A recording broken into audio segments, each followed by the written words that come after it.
Halo pemirsa dimanapun berada dari Sabang sampai Merauke, dari Miangas sampai Pulau Rote. Apa kabar Anda? Saya berharap Anda tetap dalam keadaan sehat, sejahtera, dan selalu berbahagia. Kita jumpa lagi dalam program yang mengajak Anda untuk mengulik berbagai kebijakan pemerintah termasuk mengangkat isu-isu terhangat sepanjang pekan ini. Ini dia, Merah Putih.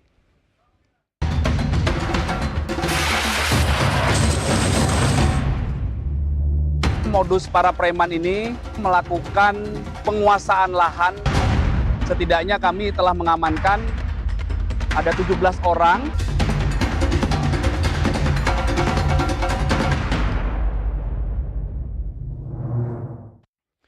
Berantas preman berbaju ormas, topik diskusi kita malam ini.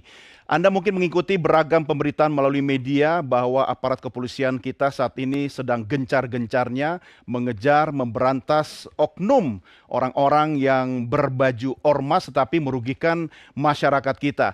Inilah yang akan kita diskusikan sepanjang program Merah Putih malam ini. Anda bisa menyaksikan program Merah Putih selain di layar Nusantara TV, saksikan juga live streaming di channel YouTube official Nusantara TV. Jangan lupa like, share, subscribe, dan apabila Anda ingin memberikan pertanyaan atau komentar kepada para panelis kami malam ini, silakan tuliskan di kolom komen. Kita bertemu dengan narasumber yang menjadi panelis kita pada episode malam ini. Di sebelah kanan saya perkenalkan Wilson Koling, Ketua Tim Hukum dan Advokasi Grip Jaya. Bang Wilson, apa kabar? Baik. Semangat ya? Semangat. Oke, terima kasih sudah bersama kami. Kemudian di sebelahnya ada sosok yang sudah tidak asing lagi, sering juga berdiskusi dengan kami, Komisaris Jenderal Purnawirawan Ugro Seno, Wakapolri tahun 2013-2014. Jenderal, apa kabar? Kabar baik, selamat malam. Sehat Pak Ugro? Alhamdulillah. Terima kasih Pak Ugro. Dan di sebelah kiri saya, panelis kita berikutnya adalah Wakil Ketua Komisi 2 DPR RI, Zulfikar Arse Sadikin. Pak Zul, apa kabar? Baik, Bung Doni. Sehat Pak. Wilson. Oke. Terima Nusantara kasih. TV. Siap, terima kasih.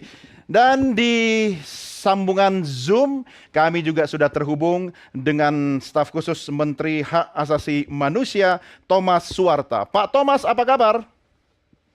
Mas Doni, selamat malam. Selamat malam. Terima kasih sudah bergabung bersama kami. Baik, kita langsung mulai diskusi. Tapi bapak-bapak yang di studio, saya ingatkan suara Anda bisa terdengar lantang kalau mikrofonnya didekatkan ya. Jangan lupa. Ya. Jadi jangan anggap ini kita sedang nyanyi karaoke ya, Bang Wilson ya. Oke, baik. Makin jauh makin merdu bukan? Jangan Pak. Gitu. Karena yang Anda lakukan malam ini semua adalah Vox Populi Vox Day, Oi. suara rakyat, suara Tuhan. Mari kita diskusi sama-sama. Tapi agar diskusi kita lebih hangat dan menarik, mari sama-sama kita simak dulu tayangan yang berikut ini. Assalamualaikum warahmatullahi wabarakatuh. Kami dari Laskar Merah Putih yang Berdasarkan data yang dihimpun Kementerian Dalam Negeri per 5 Maret 2024, tercatat setidaknya ada 554.692 ormas di Indonesia. Namun sayangnya tidak semua ormas menjalankan fungsinya sesuai dengan tujuan awal pembentukannya. Bahkan sebagian kecil dari ormas justru terlibat dalam tindakan kekerasan, pemerasan, dan intimidasi yang meresahkan masyarakat dan juga dunia usaha. Berikut rangkuman beberapa kasus kontroversial yang melibatkan ormas di Indonesia. Pertama, yang baru-baru ini terjadi, yakni pada Sabtu 24 Mei 2025 di Pondok Aren, Tangerang Selatan. Ormas Grip Jaya diduga mengklaim kepemilikan lahan milik BMKG. Tak hanya itu, pihak ormas tersebut bahkan menyewakan area tersebut kepada pedagang hingga mendapatkan keuntungan yang besar. Penyelidikan polisi berujung pada penangkapan 17 anggota Grip Jaya, termasuk ketua DPC berinisial Y dan 6 orang lainnya yang mengaku sebagai ahli waris lahan tersebut. Selanjutnya masih di lokasi yang sama, yakni Tangerang Selatan. Pada 21 Mei 2025, di lahan parkir RSUD setempat, Ormas Pemuda Pancasila diduga mengelola parkir secara ilegal selama 7 tahun. Vendor resmi yang seharusnya mengelola parkir dihalangi. Kini 31 anggota Pemuda Pancasila telah ditetapkan sebagai tersangka dalam kasus ini, termasuk ketua Ormas yang kini ditetapkan sebagai DPO.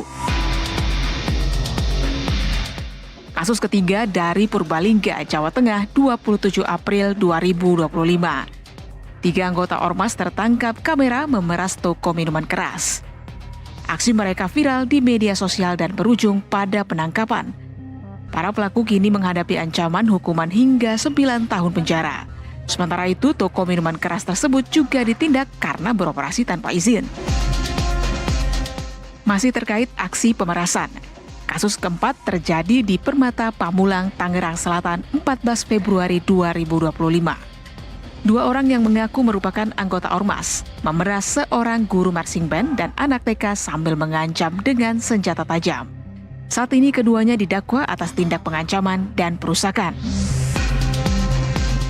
Pada 26 April 2025, Ormas Grip Jaya menyegel pabrik PT Bumi Asri Pasaman terkait sengketa bisnis karet. Kini polisi telah menetapkan 1 orang tersangka. NTV melaporkan.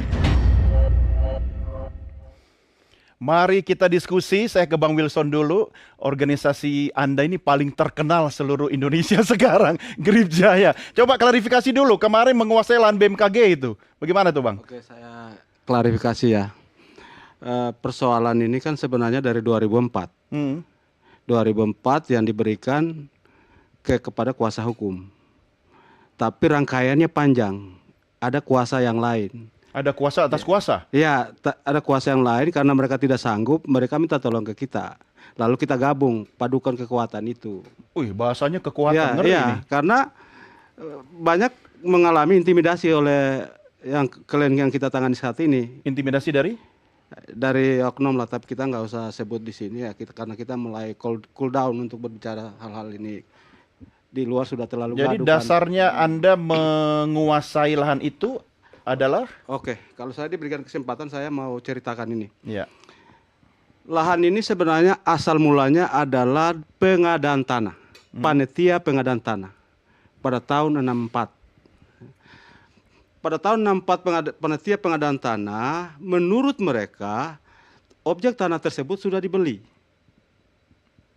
Yang sekarang kita sengketa itu. Mereka ini siapa? BMKG. BMKG. Ya, BMKG mengatakan sudah beli. Persoalannya kalau sudah beli, artinya seluruh alas hak Girik berpindah kepada BMKG. Kepada pembeli. Iya, kepada pembeli. Saat ini Girik asli keterangan Lurah 2024 masih dipegang oleh ahli waris. Girik, bukan sertifikat? Bukan. Tidak ada sertifikat? Sertifikat mereka, BMKG kan lahir baru 2023. Oke. Nah, sekarang persoalan hukumnya begini. Dari tahun 64, konon katanya sudah dibebaskan. Ya kalau berbicara tentang jual beli tanah, berarti Girik asli sudah ada di tangan mereka. Kan ada sertifikat. Otomatis Girik gugur dong. Tidak bisa. Kenapa Karena begitu? itu kan dari panitia kan pelepasan hak harus. Oke. Ahli waris harus dilibatkan, makanya kalau pelepasan hak berarti ada surat keterangan waris. Supaya dia membayar kepada siapa? BMKG bayar kepada siapa? Oke, sebentar Bang Wilson. Saya tidak terlalu banyak pada substansi kasusnya, tetapi Anda menguasai lahan itu atas nama siapa?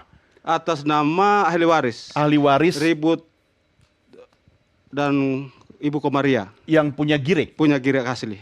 Oke, dia memberikan kuasa kepada Tim kuasa hukum. tim kuasa hukum, Iya. bukan Grip Jaya. Bukan. Tapi yang menguasai di situ anggota Grip Jaya. Di lokasi karena masing-masing DPC kan ada lokasi terdekat. Yang mereka yang Nah, memanfaatkan. tim kuasa hukum ini atas nama siapa? Tim kuasa hukum Grip Jaya atau orang-orang yang tergabung dalam tim kuasa hukum yang ditunjuk ahli waris? Yang ditunjuk ahli waris, tapi Oke. bergabung di bawah satu naungan tim kuasa hukum DPP Grip Jaya. Iya. Oh, oke. Sampai di situ. Tapi kasus ini dia dibawa dari luar karena sudah pengacara 10 orang ganti, bawalah ke kita untuk bergabung. Bergabung artinya Untuk menyatukan kekuatan kita. mengamankan tanah itu. Bukan. Kalau kami secara litigasi tidak bakalan pengacara menguasai itu bagaimana? Kan gitu. Litigasi secara hukum yang kami. Makanya saya ketika Girik saya pelajari, tidak ujuk-ujuk kita masuk. Menyurat dulu ke lurah. Karena ini Girik. Tanah-tanah seperti ini kan sangat riskan dengan pidananya. Ya. Gitu. Jadi penuh berhati-hati karena kita lawan negara. Tapi ternyata kami itu bukan lawan negara, oknum. Oknumnya Iya, siapa? maksud mafia Anda? tanah karena kita kan mafia tanah yang kami kejar. Siapa mafia tanah itu? Kalau dipelajari di seluruh media, tanah itu kan luas 127. Di dalam konstruksi hukum yang dibangun dalam gugatannya, yang 127 itu hilang hak pakainya. sertifikatnya hilang. Lahirnya hak pakai nomor 5. Hak pakai nomor 5 lahirnya tahun 2003. Luasnya menyusut jadi 10.000. Yang Anda kuasai berapa luasnya? Punya kita 9,1 9,1 apa? hektar. Hektar. Iya. Oke. Karena 2 ahli waris. Oke. 2 ahli waris. Ya. Jadi oknumnya maksud Anda ini oknum mafia tanah yang membuat BMKG jadi korban Iya. atau Iya, karena itu kan pelepasan dari tahun 64. Oke, tahan dulu di situ Bang Wilson. Iya. Jenderal Ugro, komentar Anda terkait kasus ini. Ya, jadi kita tidak bisa menutup mata bahwa kasus tanah ini cukup banyak di manapun lah. Baik menyangkut kalau zaman dulu tuan tanah, kemudian ada mafia tanah, ya kan? Ada pemilik, ada pembeli, kemudian juga ada ahli waris dan sebagainya. Seharusnya masalah tanah ini kan sepanjang menyangkut masalah hak kepemilikan, apa gitu HKB atau itu mungkin hak milik. Para penasihat hukum, saya mohon maaf seperti Pak Wilson ya, calling ya. Harusnya disampaikan kepada aparat penegak hukum, misalnya kepolisian atau kepada BPN. Ya. Ya. Ya kan? Ya. Nah, di sini urusan harus jelas. Jadi kalau misalnya mohon maaf kalau menggunakan kekuatan-kekuatan yang kemudian bisa menimbulkan konflik, seharusnya dihindari. Ya. Ya kan? Tapi kalau misalnya melalui pengadilan juga bisa secara keperdatan digugat dulu juga nggak ada masalah. Ya. Jadi kehadiran orang-orang yang katakanlah di luar tugas pokoknya untuk bisa mengamankan itu yang harusnya dihindari. Supaya Itu yang Anda maksudkan bukan tugas pokoknya ormas ya? Iya betul seperti itu. Tentu ya. Bang Wilson sadar soal itu, tapi kenapa melakukan penguasaan dan penggalangan kekuatan? Kenapa tidak lapor ke polisi, Bang? Saya jawab ya. Ya. Oke. Perkara ini kan sudah gugat-menggugat. Bukan rangkaian peradilan kita itu panjang. Berapa tahap sampai 3 tahap. Pengadilan tinggi, pengadilan negeri, kasasi, PK, itu panjang rangkaian. Ini belum inkrah nih ceritanya. Tahun 72 ini berperkara. Nah, sekarang pihak BMKG menggunakan yang menggugat itu adalah pihak BMKG kepada ahli waris. Gugatannya adalah perbuatan melawan hukum. Karena tanah tersebut masih dikuasai oleh ahli waris. Dan memang kecil, lahir ditumbuh besar di situ. BMKG gugat perbuatan melawan hukum. Seluruh rangkaian gugatan BMKG tidak pernah menang, ditolak. Menggunakanlah PK tahun 2000 yang klausulannya tidak mengatakan bahwa itu tanah dia. Kalau memangnya gugatan perbuatan melawan hukum, maka tuntutan di bawahnya tergugat melakukan perbuatan melawan hukum. Ya. Dan segera girik asli diberikan kepada BMKG. Persoalan kan tidak ada. Ya. Dalam ruang abu-abu putusan itu lahirlah non negara di sana. Oke. Dalam 2022 karena tidak ada putusannya abu-abu, pihak BMKG mencari siasat untuk melakukan gugatan agar putusan itu ada putusan perbuatan melawan hukum sehingga bisa dieksekusi. Oke. Jadi Anda yang minta adalah ahli waris berdasarkan ada surat kuasa atau bagaimana? Iya, surat kuasa. Ada ya? Pengacara pasti ada surat kuasa. Iya, Kalau enggak iya. kita berarti preman dong. Oke, Kan tapi gitu. yang mengemuka ini kan organisasi gripnya gitu loh. Iya. Bukan kuasa hukum yang tergabung, tapi di bawah grip juga begitu. Ya, sesungguhnya kan 2024. Ini kan cuma momen saja yang digunakan. Oke, Dari sebentar. dulu kan tidak ada masalah. Nggak, Ya, sebentar. ada dugaan pemalsuannya nggak sih itu? Ada. Ada ya. Yang dicurigai adalah Pak Senan Lura. Oh, nah, Tapi dugaan- lurah tersebut sudah mengklarifikasi dan sudah dilaporkan kepada Polda, tapi ini kan 91. Udah pada meninggal semua. Tapi keterangan lurah dalam pernyataannya, tanah tersebut tidak pernah dijual. Iya, makanya ini kan harus Iya. jelas yang Iya. kepalsuan ditangani oleh kepolisian. Kalau status tanah tadi kan dengan BPN seperti itu ya. Ini yang harusnya dibikin Iya. terang seperti Sebenarnya itu. saya mau luruskan dulu, ruang abu-abunya begini. Ketika tidak ada amar putusannya untuk bisa dieksekusi, dia melakukan gugatan lagi, gugatan baru untuk mendapatkan itu. Seluruhnya ditolak. Ketika di dalam tolak itu, pihak BMKG mencari siasat. Siasatnya adalah apa? Ketua pengadilan mengeluarkan surat pribadi. Disitulah pertentangan hukumnya. Surat pribadi bahwa tanpa ada amar putusan bisa dieksekusi. Ya sesungguhnya Kalau kita sebagai seorang pengacara mengetahui bahwa kalau kamu menggugat, ketika kamu menang, pihak tergugat keluar, ya kita melakukan permohonan Oke, eksekusi. iya. Persoalannya surat pribadi dalam Bukan seluruh putusan, ya? Iya, dalam seluruh norma hukum keperdataan, kalau kamu sudah menang, kamu harus gugat permohonan eksekusi. Ya sekarang siapa lebih preman? Ya, oke. Itu. Tahan dulu di situ. Ini kan contoh kasus saja. Ya, sementara kalau kita fokus kepada aktivitas ormas sekarang, Pak Zul, yang memang lagi bikin masyarakat termasuk aparat kepolisian itu lagi gregetan. Ini contoh apa yang bisa Anda sampaikan soal negara harus hadir? Saya pikir Bung Doni mau mendalami contoh kasus itu. Saya nunggu sesuai tema ya. Nanti bisa 3 hari kita nggak selesai, Pak Zul. Oke Bung Doni, jadi gini, ini secara prinsip ya, siapapun dari kita warga negara Indonesia, bahkan tidak hanya warga negara siapapun yang ada di Indonesia lah begitu ya. Itu kalau memang melakukan tindakan yang tidak dibenarkan oleh hukum, mau dia pribadi, mau dia bersama-sama tergabung dalam organisasi, mau organisasi itu punya backing atau punya nama besar, mau belum ya kan, mau beranjak gitu, mau mengatasnamakan organisasi, mau mengatasnamakan dirinya, bahkan termasuk kalau memang ada aparat yang bertindak tadi seperti preman, ya ditegakkan hukum itu saja. Apalagi kita selalu teriak-teriak nih ya, kita ini negara hukum.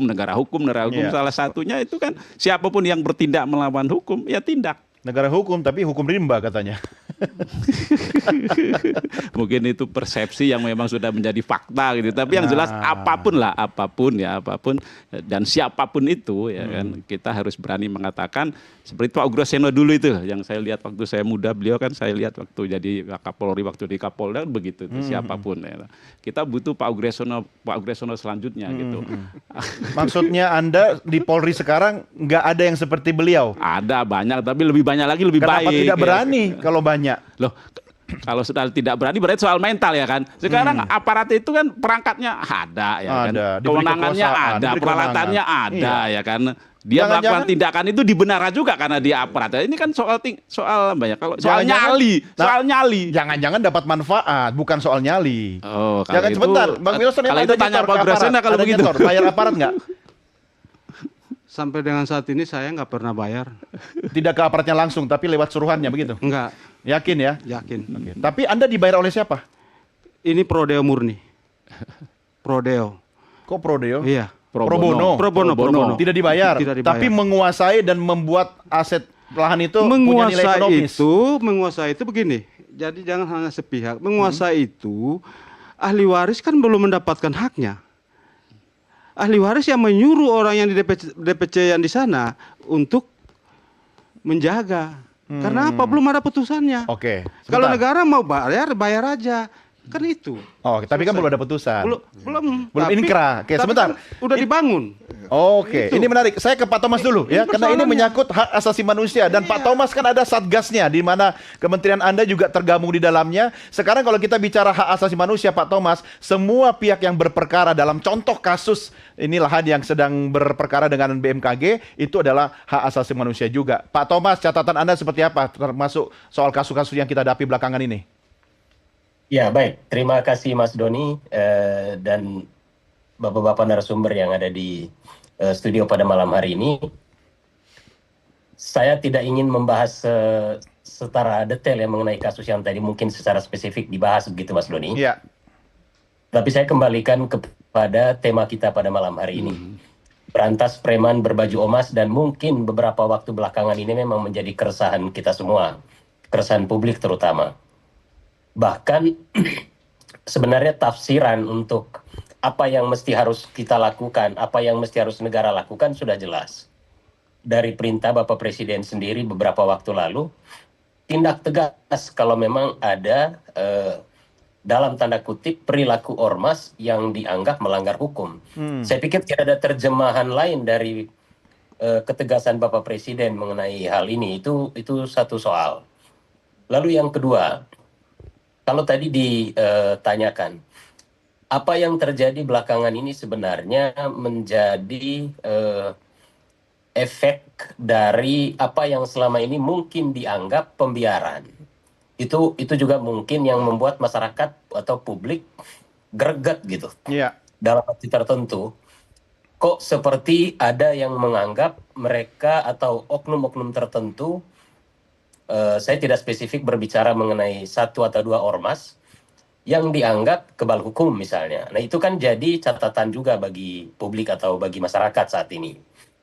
Jadi saya sepakat dengan yang tadi Pak Ogro sampaikan atau dari Pak Wilson sendiri, dan saya pikir juga secara tegas ya disampaikan. Kalau kita ambil contoh GRIP, sebenarnya beberapa waktu lalu teman-teman GRIP juga sudah menyampaikan secara tegas, kalau ada anggota mereka yang melanggar hukum, silakan ditindak tegas. Gitu. Iya. Nah itu pernyataan yang menurut saya sudah sangat kuat, dan kita tidak perlu terjemahan apa-apa lagi. Iya. Gitu. Artinya semua sama di mata hukum ya Pak Thomas ya. Saya rasa harus seperti itu. Nah, cuma sekarang pertanyaannya Pak Thomas, Satgas Pemberantasan Premanisme ini kan di mana kementerian Anda juga ada di dalamnya, itu kan menjadi sebuah harapan dari masyarakat. Sepertinya ini kok giginya belum kelihatan, atau memang on progress, atau langkah-langkah antar kementerian yang ada dalam Satgas itu berbeda-beda tetapi tetap satu tujuan. Apa yang bisa Anda sampaikan? Ya, mengenai apa yang tadi Mas Doni sampaikan, memang ini semua sedang dalam proses. Oke. Artinya penanganannya ya. Apa yang saya hanya sedikit memberi catatan saja. Selain tadi bicara tentang upaya penegakan hukum, tentu dari porsi pemerintah sendiri saat ini, terutama misalnya Kementerian Dalam Negeri yang punya fungsi melakukan pembinaan terhadap ormas misalnya, atau ada Kementerian Hukum terkait dengan status hukum ormas-ormas tertentu. Nah, nih hal-hal seperti ini yang tentu menjadi catatan, termasuk dari Kementerian Hak Asasi Manusia sendiri, untuk bisa bersinergi lebih baik dalam konteks pendampingan atau pembinaan ormas-ormas yang ada di Indonesia. Mas Doni ketahui, jumlah ormas di Indonesia saat ini kurang lebih itu 340.000 sekian. Semoga saya tidak salah, kalau ada beberapa penambahan. Oke. Nah, Tolong kalau kita diklarifikasi melihat- Pak, karena saya dapat data lebih dari 554.000. Ya. Apakah semuanya Rasanya berbadan hukum atau tidak? Mungkin Bapak yang lebih tahu. Ya, betul. Ya, jadi data sekitar itu kira-kira saya pikir kita sepakat aja begitu, dan jumlah ratusan ribu sekian. Banyak itu sekali Pak. banyak sekali. Dan kita melihat sebenarnya dari Kementerian Hak Asasi Manusia sendiri ini sebuah potensi kalau kami melihatnya. Potensi dalam konteks apa? Potensi kalau bicara tentang hak asasi manusia, bicara tentu kebebasan berekspresi, kebebasan berserikat, kebebasan berkumpul, dan itu dilindungi oleh Ya, undang-undang. dan Kan begitu. itu hak asasi manusia juga kan? Itu aspek hak asasi manusia. Tapi ketika ormas Nah. melanggar hak asasi manusia yang lain, itu juga PR Pak. Ya, ini yang kita jadi bahan diskusi pada malam hari ini sebenarnya. Ya, oke. Jadi apakah dengan kegelisahan masyarakat yang terjadi belakangan ini, itu harus direspon seperti apa? Kalau dari kami, Kementerian Hak Asasi Manusia, tidak serta-merta seperti yang mungkin belakangan berkembang wacananya, misalnya melakukan pembubaran, kan tidak serta-merta harus dengan solusi seperti itu. Ya. Nah, apa yang kita lakukan dalam konteks ini menurut saya yang lebih pas dan yang lebih elegan menurut saya adalah ya kita harus melakukan pendampingan, harus melakukan pembinaan terhadap ormas-ormas ini. Di Oke. satu sisi harus sejalan dengan langkah atau tindakan penegakan hukum dalam konteks ada tindakan-tindakan atau oknum-oknum anggota ormas yang melakukan pelanggaran hukum. Ya. Saya rasa poinnya ada di situ, Mas. Yang bisa dibina, yang nggak bisa dibinasakan Pak. Sebentar, saya kembali ke Pak Ugro. Pak Ugro, Iya. ini kalau aparat juga tidak bertindak tegas, itu juga sama dengan aparat melanggar hak asasi manusia loh, Jenderal. Ya, jadi masalah preman ini kita ingat tahun 80 ya. Itu pernah ada operasi sapu jagat. Aduh, jauh sekali Pak, belum lahir. Iya. Nggak, itu orang pakai tato dicari kabur semua. Oh, iya. Tapi tahun 2024, 2025 sekarang muncul lagi preman. Apakah pemberantasan seperti itu tuh menyelesaikan masalah? Ternyata tidak. Ternyata tidak. Tahun 94 Pak Sutioso waktu itu masih Kasdam Jaya. Saya masih ingat. Saya Wakapolres KP3 Tanjung Priok. Semua Polres kumpulan preman-preman dibawa ke Rindam Jaya. dilatih selama 1 minggu. Oh, dibina kayak Kang Deddy ya. Dibina ya. Selama Hasilnya? 1 minggu, kemudian dapat sertifikat, dapat celana hijau, dapat kaos hijau. Begitu keluar, bukannya berubah. Saya alumni Rindam Jaya. Oh. Lah, lebih takut orang. Makin Iya, berani. iya, iya. Nah, jadi Makin galak dia. iya, karena dia datangnya ke tempat-tempat yang dia tagih itu kira-kira pakai celana hijau sama Iya. kaos hijau. Iya. Ya kan? Jadi menurut saya tadi ada kata-kata perlindungan dan pembinaan. Saya akan mengambil tugas pokok Polri. Tugas pokok Polri kita kembali ke pasal 3 Undang-Undang Kepolisian nomor 2 tahun 2002. Disebutkan sebagai pelaksana fungsi pemerintah di bidang kepolisian adalah Kepolisian Negara Republik Indonesia. Dalam melaksanakan tugas, Polri dibantu oleh Kepolisian Khusus. Kemudian penyidik pegawai negeri sipil atau PPNS, dan ketiga Pam Swakarsa. Pam Swakarsa ini artinya Nah, Pam Swakarsa ini sebetulnya kedua unsur tadi yang Kepolisian Khusus dan PPNS itu di ayat selanjutnya diatur oleh undang-undang masing-masing. Yang dua sudah ada undang-undangnya, undang-undang kementerian. Tapi bentuk Pam Swakarsa tidak ada. ormas bisa masuk situ. Nah, ini kalau dibuat undang-undang Pam Swakarsa dalam bentuk industri security, Oh. kesatpaman. Iya, iya. Semua ormas-ormas tadi, ya kan, yang memang kaitannya pasti lapangan pekerjaan, Iya, iya. dimasukkan dalam satu lembaga Pam Swakarsa tadi, atau industri security, Iya. dan dididik. Iya. Tahun Sayangnya 2000 belum ada aturannya Iya. ya. Undang-undangnya harus dilahirkan tentang undang-undang industri security. Tapi sekarang ini polisi kan punya fungsi Binmas. Pembina masyarakat. Nah, ini belum bekerja penuh. Ya. Kalau ini bisa bekerja penuh, undang-undang bisa disahkan oleh pemerintahan Pak Presiden Prabowo sekarang 2024 sampai 2029 menjadi lembaga sendiri yang punya otoritas yang bagus nih. Ya kan? Saya pernah diskusi dengan mantan mungkin direktur utama Pegadaian. Menghadap saya waktu itu saya kabarkam 2012 2013. Pak Ugro, saya akan minta pengamanan untuk seluruh kantor-kantor Pegadaian. Outletnya. Iya. Ada berapa, Pak? Kurang lebih 4.200 outlet se-Indonesia karena dulu banyak pencurian. Iya, minta ke polisi Ya. maksudnya. Kalau satu outlet dijaga 10 polisi, tiga Habis sip, polisinya, 2 Pak. sip, tiga regu ya. Iya. Berarti 10 polisi jaga satu outlet. Berarti 44.000 polisi akan jaga Pegadaian. Hanya ngurusi Pegadaian. Nah, Iya. berarti 10% kekuatan polisi di Pegadaian. Saya tolak. Pak, lebih bagus dengan Satpam. Nah, BUMN sekarang 69. Kurang lebih ya. Nah, kalau masing-masing 4.200 kali berapa, kurang lebih ada 44.000 Satpam. Khusus Pegadaian. Nah, kalau seluruh BUMN, kemudian kantor pemerintah daerah, saya yakin Satpam di Indonesia bisa mencapai 20 juta. Iya, iya. Kalau kemarin debat Capres-Cawapres kan hanya 19 atau 18 juta. Saya siap menjadikan Satpam 20 juta. Nah, kalau Satpam 20 juta bisa dibentuk di sini, dilatih, Pak. Iya. Bisa close protection atau semacam bodyguard. Iya, nanti polisi yang latih ya. Bisa pengamanan, misalnya tadi ada tanah kosong. Iya. Lewat di sini. Oke. Jadi jangan mereka ditarik biaya untuk pendidikan Satpam. Oh. 2015 saya bilang waktu itu Wakapolri almarhum Pak Safrudin. Saya dari dulu paling anti kalau Satpam diminta biaya. Tapi alasan karena Presiden baru waktu itu Pak Jokowi dijadikan PNBP. Untuk menjadi Satpam harus membayar 9 juta. Untuk Menjadi sekolah Satpam. pelatihannya. Iya. Sekarang untuk menjadi Akabri saya menjadi Letnan 2 tidak pernah bayar. Oke, ya.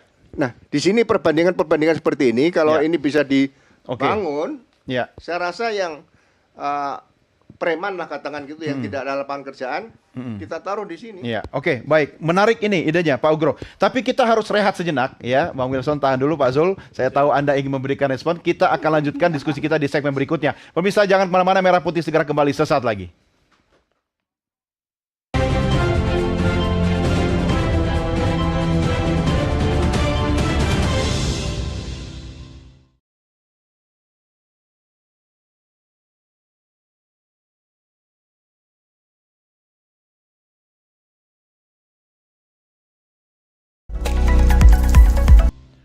Terima kasih masih bersama kami dalam program Merah Putih live dari studio Nusantara TV Jakarta. Anda juga bisa menyaksikannya melalui live streaming di Nusantara TV channel official. Dan sebelum kita lanjutkan, apa yang dikatakan oleh masyarakat publik terkait dengan diskusi kita malam ini, kita simak sama-sama pendapat mereka. Kalau saya sebagai masyarakat umum kok nggak ngerasain efek ormas ya buat masyarakat secara umum gitu, fungsi sosial gitu. Iya, jadi kayak lebih ke kepentingan mereka sendiri gitu. Kayak harus ada pengawasan yang lebih ketat ya. Soal izin-izinnya, kegiatan apa, terus kalau misalnya kayak kemarin yang dianggap penyerobotan lahan gitu. Kalau emang secara hukum itu. Kalau untuk di lingkungan aku sih sebenarnya ormas itu masih ada juga di tempatku ormas yang baik ya Mas ya gitu. Dan ada juga yang memang meresahkan gitu. Jadi kembali lagi kayak gitu sih, kalau misalnya ormas-ormas yang meresahkan inilah kalau bisa pemerintah dibina lagi seperti apa, atau dikumpulin ormas-ormas yang meresahkan itu terus dibina lagi untuk jangan meresahkan warga. Apalagi ini kan ormas dari warga tapi malah merugikan warga. Harusnya kan untuk mendukung warga gitu. Lebih memasyarakat. Ya sebenarnya pemerintah itu bersikap kalau seperti dulu itu mungkin ya kalau yang benar-benar yang berbuat itu ya ditindak tegas gitu ya. Dan kalau seandainya masih ormas yang masih bisa dibina, ya dibina dengan baik. Toh pemerintah mempunyai alat yang cukup, mempunyai istilahnya anggota-anggota yang cukup atau ya itu tadilah untuk menyelesaikan ini semua. Iya, selain kata masyarakat tadi, saya tertarik dengan idenya Pak Ugro tadi ya. Tapi kan payung hukumnya mungkin belum masuk ke situ, ya Pak ya? Jadi saya katakan tadi 5 tahun ini pemerintahan Pak Presiden Prabowo harus bisa melahirkan undang-undang tentang industri security untuk mewadai tadi satpam dan sebagainya, untuk katakan preman tadi ya dididik untuk menjadi lapangan kerja baru di sini. Iya, sebentar. Ini harusnya Pak Zul nih yang harus mendorong pemerintah melahirkan sebuah payung hukum. Cuma takutnya begini juga Pak Zul. Kan kata Jenderal Ugro tadi sudah dikasih celana ya kan, malah dagunya lebih tinggi gitu kan. Jangan-jangan ini malah satpam plus gitu loh. Bung Dori, tadi saya sempat diskusi sebentar sama Pak Ugro gitu. Pak Ugro bagus itu pertanyaannya. Apa sih sebenarnya akar masalahnya? Saya nyeletuk aja tadi itu. Ya kelihatan lapangan pekerjaan. Ya, memang itu perut ya. Ya, memang itu harus kita akui dan memang itulah akar masalahnya. Jadi, kenapa selama ini selalu terjadi? Memang ada akses terhadap pekerjaan yang kurang, lapangan pekerjaan, ada akses terhadap perencanaan, ada akses terhadap keterlibatan, engagement lah ya. Mereka kan jarang termasuk Pak Thomas tadi bilang jarang dibina ya kan. Ada akses terhadap pemerataan, termasuk akses terhadap perlakuan yang adil terhadap mereka itu. Nah, kita ciptakanlah. Tadi masyarakat bilang juga, kita ini sebagai aparat negara, pemerintah kan sudah punya sekian banyak perangkat untuk melakukan lengkap itu. Kita hadirkan untuk memberikan solusi. Nah, tapi kan kadang-kadang Pak Guresona kan harus kita akui juga, aparat negara, pemerintah itu justru hadir itu menjadi masalah gitu. Oleh karena itu, jadi yang preman siapa sebenarnya Pak? Selain kita ini menyelesaikan dengan mengetahui apa akar masalah sesungguhnya, ya kita juga sebagai aparat negara, aparat pemerintah jangan bertindak seperti preman juga gitu. Hilangkanlah itu semua kan gitu. Jangan-jangan masyarakat akhirnya larinya ke organisasi masyarakat karena tidak bisa percaya jadi pada teman-teman aparat kita. Bisa jadi teman-teman ormas itu. Lah aparat negara pemerintah aja begitu, masa kita nggak boleh begitu ya kan? Nah, mereka aja bertindak katakanlah quote and quote sewenang-wenang, masa kita akhirnya kan dilawan dengan sewenang-wenang juga. Nah, padahal kita negara hukum, penyelesaian itu apapun mau bagaimanapun kita harus lewat hukum yang berlaku kan begitu. Iya. Cuma kan nggak boleh juga. Kalau soal undang-undang kita sih siap aja, tapi masalahnya kan tidak semua persoalan itu harus diselesaikan dengan undang-undang. Akar masalahnya kita ketahui apa dulu. Nah, ternyata soal industri keamanan itu sudah bisa berjalan sekarang ini kok. Bisa. Kalau itu berjalan, minimal akar masalah perut tadi itu kan bisa ada solusi, Pak. Iya, kan tinggal kemauan kita tadi Pak Thomas bilang membinanya bagaimana selama ini selaku yang bisa dibina, tapi banyak juga yang tidak bisa dibina. Dulu, jangan bilang nggak bisa dibina. Semuanya bisa dibina kok sebenarnya. Kalau GRIP bisa dibina nggak, Bang? GRIP bisa dibina oleh pemerintah, oleh negara? Kalau GRIP tidak bisa dibina, kenapa kami semua banyak pengacara, bukan preman? Kan gitu. Berarti kan lebih kepada modern profesional. Oke. Kan gitu. di dalam itu ada pengacara, 57 pengacara. Iya, iya. Kalau tidak mau untuk berubah seperti preman ya, kita juga nggak suka preman, Pak. Iya, iya. Kan gitu. Tapi yang kita bicara ini sekarang adalah sebab, bukan akibat. Akibat seperti Pak Groseno katakan dan ini Pak Zul tadi. Iya. bilang. Oh. Kita harus memberikan solusi. Kalau hanya represif, besok datang lagi. Hmm. Karena preman ini bukan hanya saat ini saja. Iya. Dari dulu udah ada preman. Betul. Tapi dan preman kenapa harus buat satgas? Ada pasal umum. Ini kan kejahatan konvensional. Ada pasal pidananya. Iya. Cukup itu saja. Hmm. Hukum berjalan ya pasal 55, 51. Itu kan kejahatan semua. Pasal konvensional. Buat apa dihajar dengan satgas? Iya. Akhirnya ya kami sekarang dihantam Apa? itu kan jadi itu. sasaran. Iya. Jangan-jangan ormas-ormas itu sengaja merekrut penasihat hukum agar paham celah hukumnya yang Begini. bisa masuk. Kami ini kan memang tidak selamanya berkantor di sana, hanya cabutan. Perkara apapun itu perkara yang sudah lama-lama dibedah, bisa ditangani nggak? Kalau tidak bisa ditangani kita singkirkan. Tapi Singkirkan bagaimana maksudnya nih? tidak diterima. Oh, tidak ini diterima. beresiko. Tapi begini Pak, kita harus berbicara. Selama ini kan kita menjustifikasi preman terus. Saya harus memberikan catatan. DPR, polisi, advokat, jaksa, hakim, semua kita punya catatan. Maksudnya? Catatan tidak murni-murni bersih-bersih amat. Oh, Itu. maksudnya mereka juga kayak preman begitu? Iya, ini makanya saya mau... Bedanya cuma seragamnya aja ya? Iya, saya mau bikin catatan dulu supaya jangan sampai kita menjustifikasi preman. Nih. Kan gitu. Nih Pak Zul, dengar. Semua organisasi lembaga ada tidak bersih-bersih amat. Termasuk polisi? Iya, ada catatannya. Oh. Ada catatannya. Oleh Oke. karenanya, kalau ada kesalahan seperti pada Pak Ugro dan tadi Pak Thomas, kita bina, bukan kita justifikasi. Iya. Ini preman bukan sebab, tapi akibat kemiskinan. Anda sudah dibina nggak oleh negara atau pemerintah selama ini? Oh, saya membina diri sendiri. Enggak, maksud saya organisasi ormas yang Anda bantu ini apakah sudah ada pembinaan yang Anda lihat? Kalau dari pemerintah belum ada. Belum ya? Iya, karena kalau kita menarik undang-undang, ya semestinya kan mandatorinya ada di Kemendagri. Iya. Itu secara eksplisit. Di Belum Keseluruhan ada Pol juga sampai saat sudah ini. ada. Tapi kan itu hanya pasal saja. Sempat ini kan tidak ada sosialisasi pembinaan. Kan gitu. Iya. Ketika ini di blow up, baru masing-masing berbicara juga menjustifikasi. Iya. Pak Ugro, sebenarnya bagaimana sih ciri-ciri ormas yang beneran ormas bener sama ormas yang cuma pakai tameng ormas saja tapi melakukan aksi kekerasan kepada masyarakat? Ya, itu kembali kepada masing-masing menurut saya. Jadi saatnya sekarang saya tadi melihat ada kata-kata jangan pakai kata-kata berantas. Berantas itu kondisi kepanikan aparat pemerintah atau aparat negara melihat kejadian-kejadian dilakukan oleh rekan-rekan dari GRIP tadi terus berantas. Tapi satgasnya pemberantasan. Nah, itu yang harusnya dihilangkan. Oke. Nah, jadi bagi saya ini kita switch. Di Jepang saja yakuza bisa hilang. Iya, iya. Ya, di Hong Kong, di Cina mungkin mafia-mafia juga bisa hilang.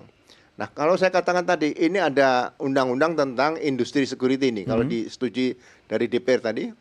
Nah, bagaimana ormas ini dirubah menjadi satpam. Dan satpam itu punya masa kerja, setelah dia nanti selesai satpam, dapat pensiun. Jadi orang pengen punya mantu preman mungkin berpikir 2-3 kali. Tapi kalau satpam bisa pensiun, orang akan meminta mencari mantu pilihan. satpam. Iya. Dan kalau pemilu, dia bisa menjadi anggota DPR. Iya. Bayangin anggota satpam tadi menjadi anggota Komisi 3 DPR.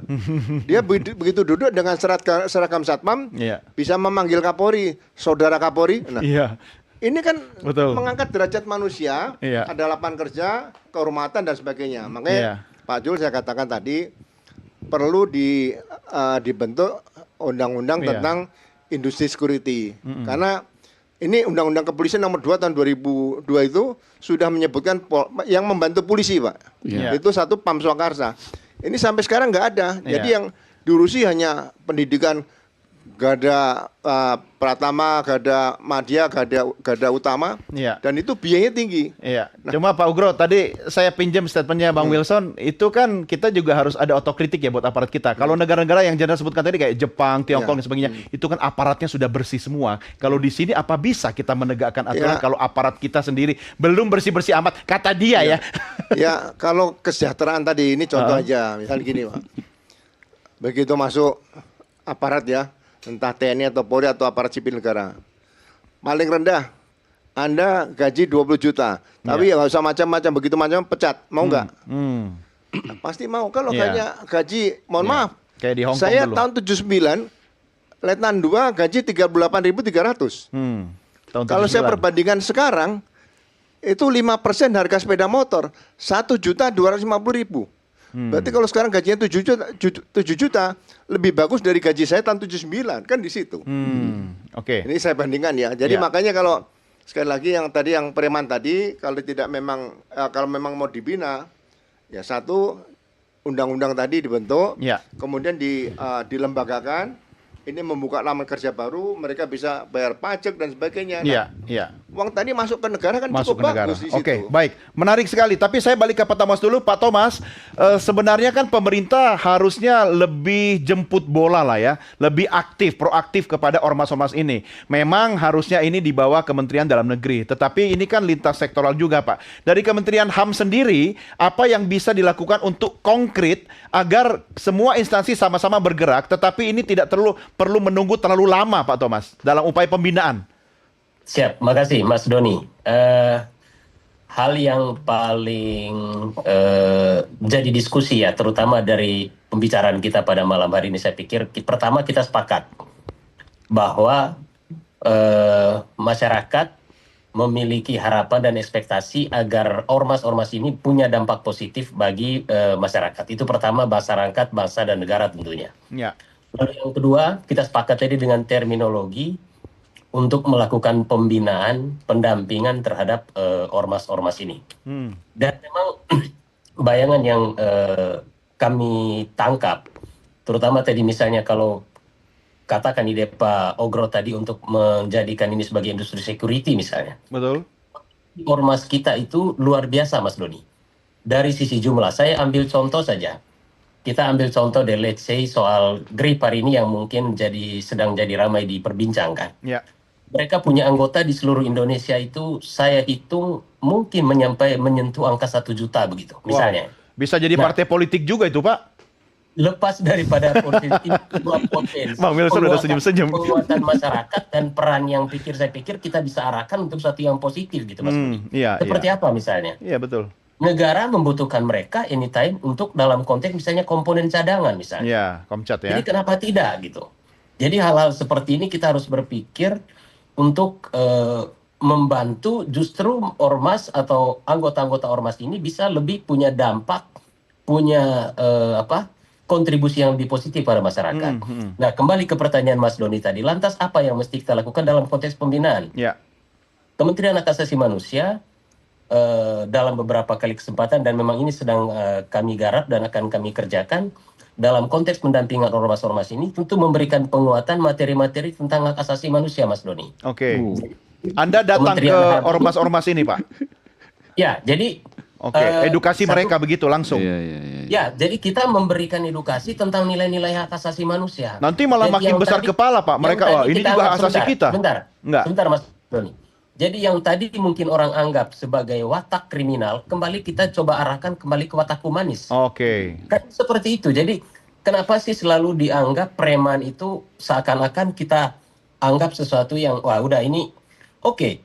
Tetapi tentu negara punya tanggung jawab. Kalau kita lepas tangan ya sama saja. Kemudian kita tidak akan berbuat apa-apa lagi gitu. Nah, jadi dalam konteks itulah mainstreaming hak asasi manusia, kebetulan dalam konteks Kementerian Hak Asasi Manusia, dalam diskusi kita di internal dan memang ini akan digarap secara serius untuk bisa menjangkau penguatan nilai-nilai HAM kepada ormas di seluruh Indonesia. Dan Kementerian HAM saat ini punya kantor di 20 provinsi di seluruh Indonesia yang bisa menjalankan dan mengerjakan program ini gitu, Mas Doni. Kira-kira begitu. Ya. Baik, saya ke Pak Zul tapi habis break ya. Boleh. Kita rehat dulu Pak Zul dan juga pemirsa jangan kemana-mana. Merah Putih segera kembali sesaat lagi.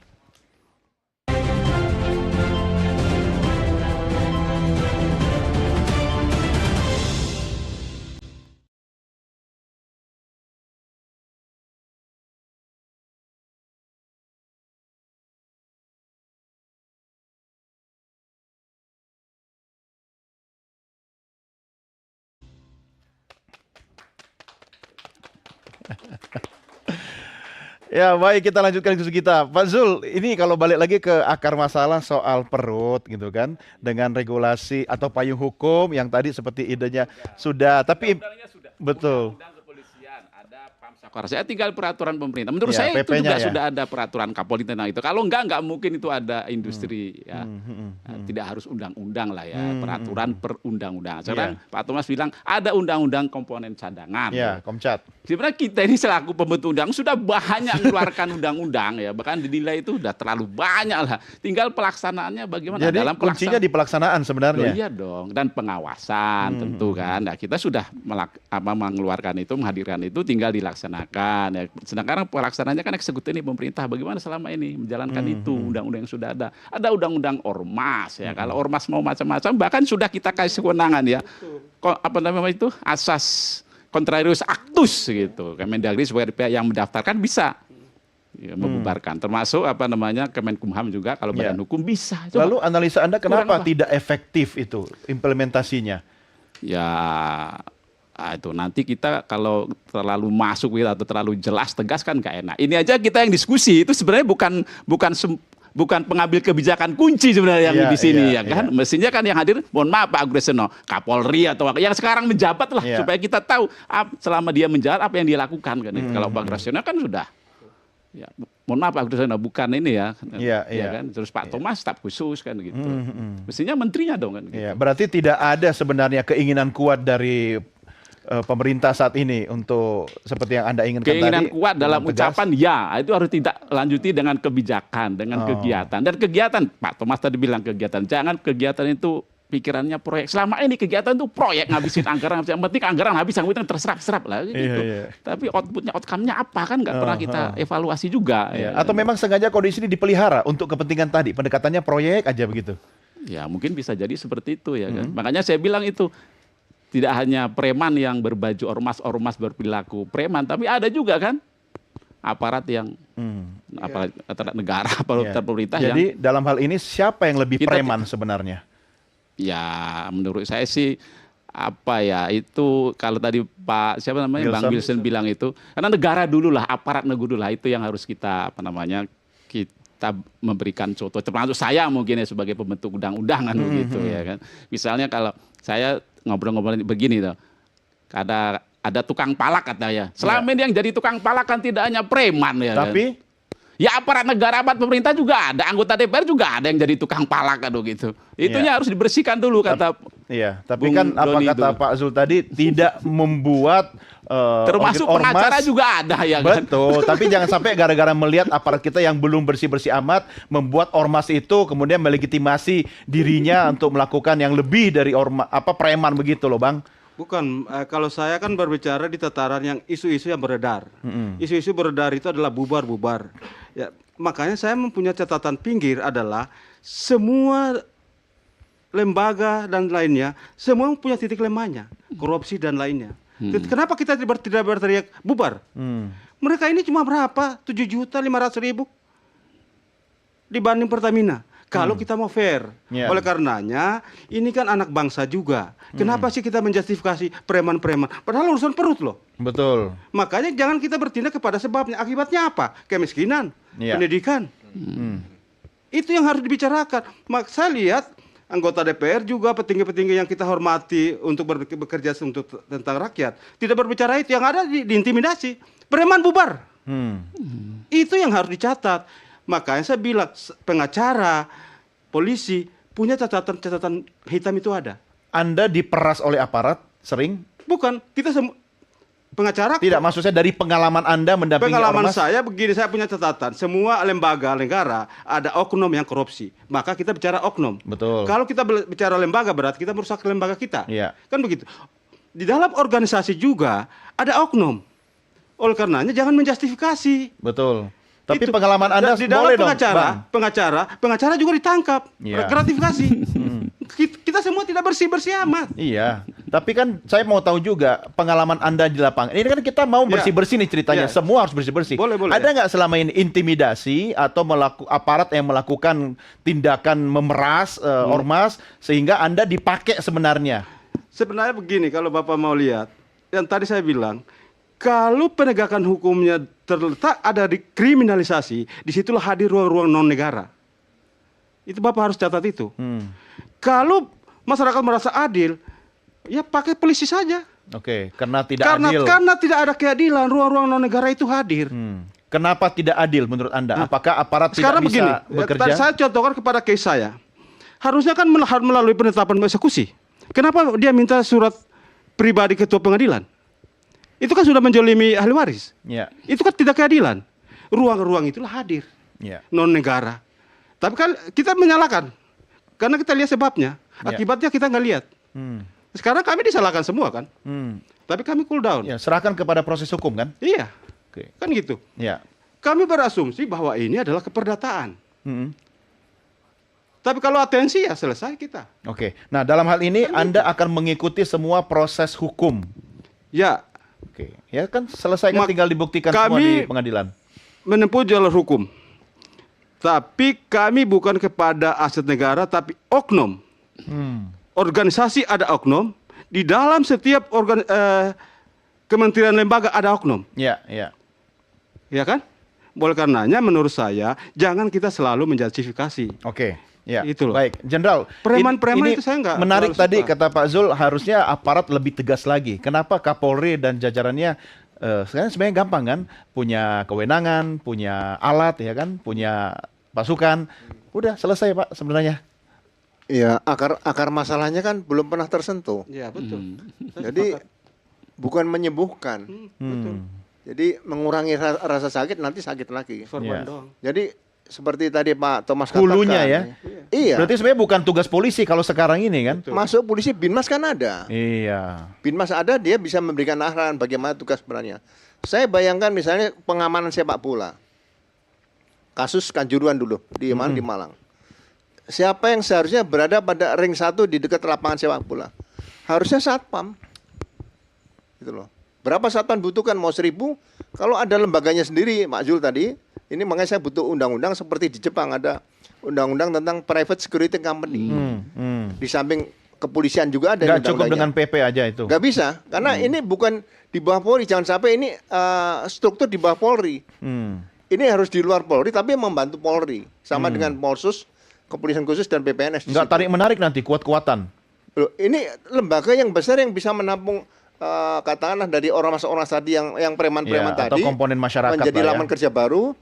Core business security ini kan banyak dari rekan-rekan TNI dan Polri. Jadi Purnawira nanti menjadi supervisor, membantu pemerintah. Purnawira TNI Polri menjadi supervisor. Ya, Saya ya. sudah hitung waktu pegadian waktu itu. Oke, Ya. apa nggak kebanyakan tuh nanti undang-undang baru misalnya? Anda kan tadi mengatakan sudah cukup yang ada sekarang. Saya setuju dengan Pak Aguresan itu gini, kita ini setiap ada masalah cari dulu apa Akar masalahnya. Ini yang cari itu kan riset lah gitu. Kita ini lemah di situ ya, Bang Wilson. Ya, lemah. Ketika ada masalah itu umumnya kita ini dan itu sering berulang itu selalu siapa yang harus disalahkan nih? Betul. Siapa yang segera tidak ingin tanggung jawab nih? Nah, gitu. Kalau nggak ketemu akar masalahnya, cari kambing hitam begitu. Sebenarnya ketemu lah, kita ini scholar semua ya kan. Kita ini kan bukan apa namanya, quote on quote bukan preman gitu. Iya, Kita iya, orang iya. sekolahan, bukan perguruan tinggi. Tahu lah. Tapi dilakukan apa tidak? Nah, saya nggak tahu kenapa nggak mau melakukan kan gitu. Oke, saya harus tanya ke Pak Thomas juga ya.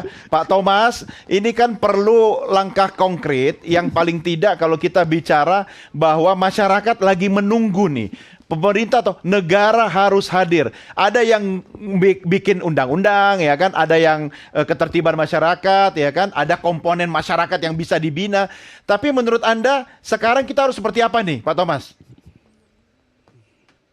Mas Doni, kalau seperti tadi saya pikir sudah kita bahas ya, dan beberapa teman saya pikir sepakat, kata kuncinya itu kita lakukan pendampingan, kita lakukan pembinaan.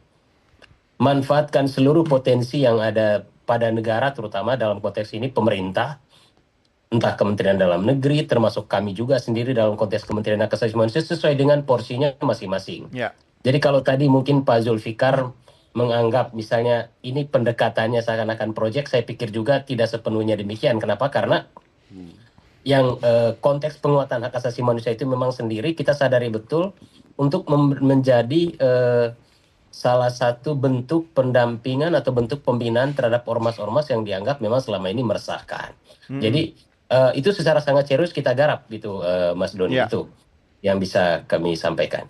Oke, nah kalau menurut Anda sendiri indikator sukses tidaknya itu apa ciri-cirinya dan kita harus menunggu berapa lama lagi prosesnya Pak Thomas? Nah, kalau bicara dalam konteks itu tentu kita tidak sedang berbicara seakan kerja bim salah bim begitu sehari 2 hari atau kita bicara mengenai periode waktu tertentu gitu Mas Doni. Tetapi saya pikir kita mulai kan begitu.